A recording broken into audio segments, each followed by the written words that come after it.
अस्सलामुअलैकुम वरहमतुल्लाहि वबरकातुहू। मैं तुहाडा मेहदी हसन ते तुसां मेरा यूट्यूब चैनल दे पे शहजादा बलोच 12। उम्मीद करना सारे दोस्त अहबाब ठीक ठाक हो सो खैरियत है।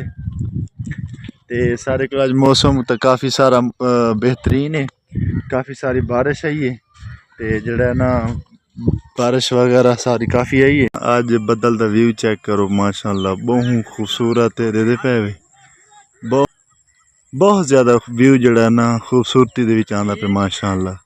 बारिश दे आवन नाल जड़ा है ना काफ़ी सारी ठंड भी थी गई है, लेकिन दुआ करें कि यार बारिशां ना आवन क्योंकि सैलाब दा मौसम चलदा पे ते दरिया शरिया वगैरह जड़ा है ना बिल्कुल फुल था। ते इस वास्ते अल्लाह ताला तू दुआ है कि जड़ा ना फिलहाल अजा बारिशां ना आवन। ते बाकी उम्मीद करने जड़ा ना दोस्त बाप सारे ठीक ठाक हो सो। ते जड़ा ना हुण देखो ना आ सारे को इस टाइम बारिश आई है।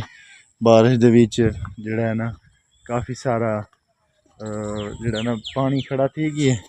हुण अस इस टाइम आंदे पे नेट दे उत्ते सारे जड़ा है ना अज इन्हां नाल सारा मैच अज इन्हां तक मिलो है ना, क्योंकि वो इस टाइम मेरे सामने बिल्कुल आ गए। मेडू मैं भी इडू शेर भी निकला है तो उडू जड़ा मुखालिफ भी सारे आ गए, ठीक है ना। तो लिहाजा तक मैं दिखा ना भाई जिन्हें सारा मैच है ये बंदा तक बिल्कुल हाथ खड़ा कहना पियो जी। अस्सलाम वालेकुम। शानी खान क्या हाल है? खैरियत है? सेहत तबीयत आज कासे को लई सही भी को ना तेल दी मालिश कीती हमने। सच्ची दसा आज दुखी गाने क्यों सुनदा वदा बस इवें सुनदे वदे दोस्त तुसा खुद ता इंदे हाथ च मोबाइल है ते लिहाजा जड़ा ना इंदे नाल साडा आज मैच भी है, ठीक है ना। ते ए जड़ा ना दुखी दुखी गाने सुनदा वदा मैं इनको पूछा देखे खैर है क्यों आज दुखी गाने सुनदा वदा आदा यार मता कि नहीं ना थोड़े को मैच में हार वनूं यार। अच्छा मुंह तो ना कर चा कई गल ना आखसू खुदा दी कसम है ते जड़ा ना बाकी तक इंशाल्लाह वन के तो सारे हाल हकीकत देने दुआ करनी है। आज जड़ा ना साडा फाइनल मैच है, 3 दिन लगातार मैच खेलते रहे जड़ा ना बराबर थी रहे हैं, ठीक है।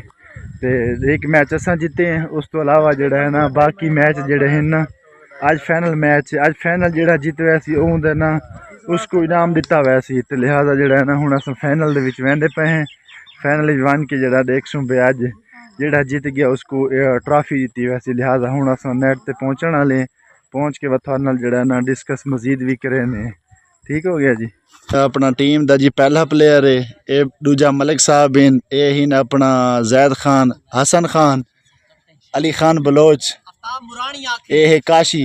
ते इंशाल्लाह जड़ा ना तुसां दुआ करो तो सारी टीम है तो साडा उन्हां मुखालफां नाल मैच है ते बाकी इंशाल्लाह नारे हैदरी जड़ा ना साडे चैनल को सब्सक्राइब किया करो, मोहब्बतां वंडियां करो और जड़ा ना लाइक भी किया करो, नाल दोस्तां नाल शेयर भी किया करो।